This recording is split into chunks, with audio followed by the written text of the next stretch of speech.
KKK framed Bumpy Johnson's crew Uptown. What happened in 11 days made judges look away. The note slid across the table with a smile that didn't reach the eyes, a quiet threat aimed at Bumpy Johnson, because Uptown had decided to test patience, not muscle. The streets smelled of late rain and asphalt, the kind of wet that makes neon signs blur into each other. Bumpy Johnson walked slowly, hands in his pockets, letting the city's murmurs reach him before he answered. Uptown whispered a name he knew too well, his crew. But the crime they were accused of? That wasn't theirs. Not even close. He paused at the corner of 125th and Lenox, letting a taxi splatter water against the curb. A man in a sharp suit caught his eye from across the street, nodding ever so slightly. Not a greeting, a warning. Bumpy didn't flinch. He didn't need to. The calm in him was like a shield thicker than steel. Back in a club, the message waited on the table. A folded sheet of paper, edges crisp, a name inked in handwriting that didn't belong to anyone in Harlem. He picked it up slowly. No checking, no glance to the men around him. He read it once, twice. The threat was simple, clear, and it carried the unspoken promise that patience would be tested. He folded it neatly, as if it were a business memo. Let them play their game, he said quietly. The men around him didn't speak. They knew speaking now would only waste air. Bumpy's power wasn't in shouting or swinging. It was in the quiet, in the measured steps he took while the world leaned toward panic. Outside, a car door slammed. Somewhere, someone laughed a little too loud. In those sounds, Bumpy heard the pattern forming, the trap waiting to close. 11 days of chess, he thought. 11 days before the city would see who moved first. And he wasn't about to be the one rushing. Bumpy moved through Harlem like a shadow the city had learned to respect. He didn't announce himself. He didn't flash wealth or muscle. People saw him, but they also felt him, an authority that didn't need volume. He stopped at a corner stoop, where kids played stickball in the puddles. "You seen anything strange?" he asked quietly. The boy looked up, wide-eyed, and shook his head. Not because he hadn't seen, but because he knew better than to lie to Bumpy. The silence held weight. Even the air seemed to wait for him to move on. Inside a small cafe, Bumpy leaned against the counter while two men argued over a card game. Their whispers carried truths hidden in plain sight. A lawyer, a politician, a man with connections, each one trying to signal loyalty without stepping out of line. Bumpy listened. He didn't interrupt. He didn't rush them. The city talked, and he let it talk. Every glance, every twitch, every nervous hand told him more than any report ever could. Harlem had a rhythm, and Bumpy knew it. Those who feared him tried to mask it, but he read fear like Braille. It wasn't about brute force. It was about control, the kind that made everyone, friend and enemy alike, pause before acting. By nightfall, he returned to his office. The room smelled of tobacco and old leather, the silence broken only by the faint hum of the street below. He didn't need a shout. Everyone already knew. The trap was being set, but Bumpy had already walked through the first moves. He was calm. He was waiting. And Harlem, as always, watched.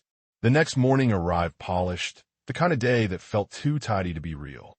Men in pressed suits arrived at offices, their shoes clicking against marble floors like a metronome counting down. Each one carried folders, stamped envelopes, legal language meant to suffocate. But Bumpy didn't flinch. He sat behind his desk, fingers steepled, eyes calm. The envelopes slid across the table like ice. Paperwork that accused his crew, quietly, methodically. There were letters from judges, subpoenas, even whispers of federal interest. Everything polite. Everything precise. No one raised their voice. No one needed to. The intimidation was in the orderliness, the way the law itself seemed to lean against him. "Looks bad," said one man, trying to fill the silence. His voice trembled despite the suit. Bumpy didn't answer. He only studied the man, letting him realize in his own mind the futility of rushing, of panicking. Outside, Harlem sensed it too. People noticed the quiet tension, the way suits lingered near buildings and conversations paused in cafes. But no one acted recklessly. Not yet. Bumpy's power was not in swinging first. It was in waiting while the world tightened around him, knowing that restraint could be louder than any shout. By night, he had cataloged every detail, the names, the patterns, the way the papers moved through the system. It was quiet math, a calculus of loyalty and timing. 11 days were coming, and Bumpy Johnson, calm and unshaken, was already planning the moves that would decide who controlled the room and who would bow silently. The courtroom smelled of polished wood and tension. Bumpy Johnson entered slowly, his suit sharp, but his posture unassuming, calm, deliberate. Eyes followed him, some with curiosity, some with thinly veiled contempt. The whispers didn't matter. He had long since learned to measure power by presence, not applause. Names were tossed casually, evidence presented with a careless hand. Prosecutors smiled too wide. Judges shifted in their seats, practiced at the art of looking away. Every gesture, every pause, was a subtle attempt to unbalance him. But Bumpy did not flinch. He didn't lean forward. He didn't rise in anger. He simply was. A witness fumbled under questioning, spilling minor details that could have been a trap. The room tensed. Murmurs rose. But Bumpy sat, silent, letting the weight of patience press on them. He did not need to speak. His calm presence became the louder voice in the room, reminding everyone who truly commanded respect. Outside, Harlem's streets hummed with anticipation. The community had learned to watch, to feel, to interpret. Every misstep by outsiders only confirmed what they already knew. Bumpy Johnson held power quietly, and that power demanded respect. By the end of the day, the theater of public disrespect had revealed its own weakness. The men who tried to shame him had exposed themselves. And Bumpy, still seated, still controlled, already considered the next move. 11 days were far from over, but the city had already taken notice. In the room of authority, he alone remained unshaken. The city outside roared with its usual chaos, horns, sirens, laughter, but inside Bumpy Johnson's office, time moved differently. Each hour was measured, deliberate, a piece of a puzzle only he could see. 11 days stretched ahead like a tightrope. One misstep from anyone, and the whole plan could unravel. He reviewed names, favors, alliances. Every informant, every loyalist, every hesitant observer had a place in the equation. Not a single move was wasted. He didn't call meetings. He didn't threaten. He didn't bark orders. Instead, he calculated quietly, letting the tension tighten around those who had tried to frame him.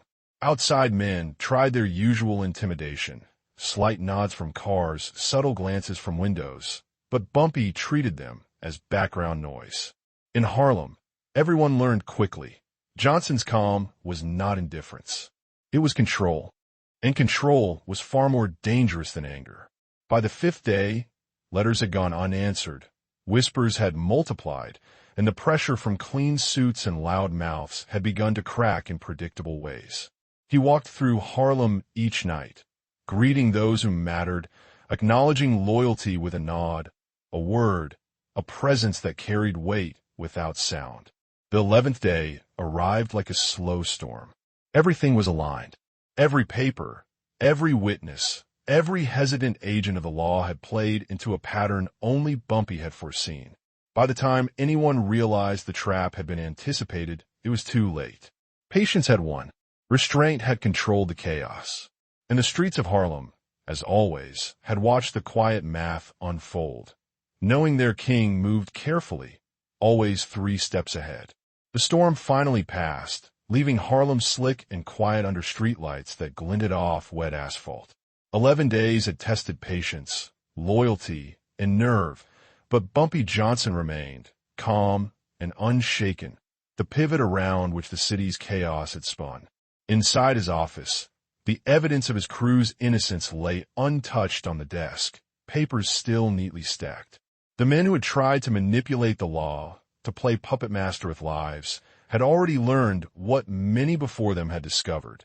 Power isn't in the loudest voice. It's in restraint, in timing, in making the world reveal itself while you remain composed. The community had noticed. People whispered his name again, not with fear alone, but with understanding. Harlem had watched their protector, their silent authority, navigate threats without compromise. Respect had been earned, not demanded. Every nod, every glance on the streets carried weight. Bumpy didn't need a boast. He didn't need to punish. The system had already moved around him, judges looking the other way, enemies exposed by their own overreach. The real victory lay in the calm, in the ability to survive without losing honor, without leaving scars that could have been avoided. Outside, Harlem breathed again. Lives continued. Deals continued. Loyalties solidified.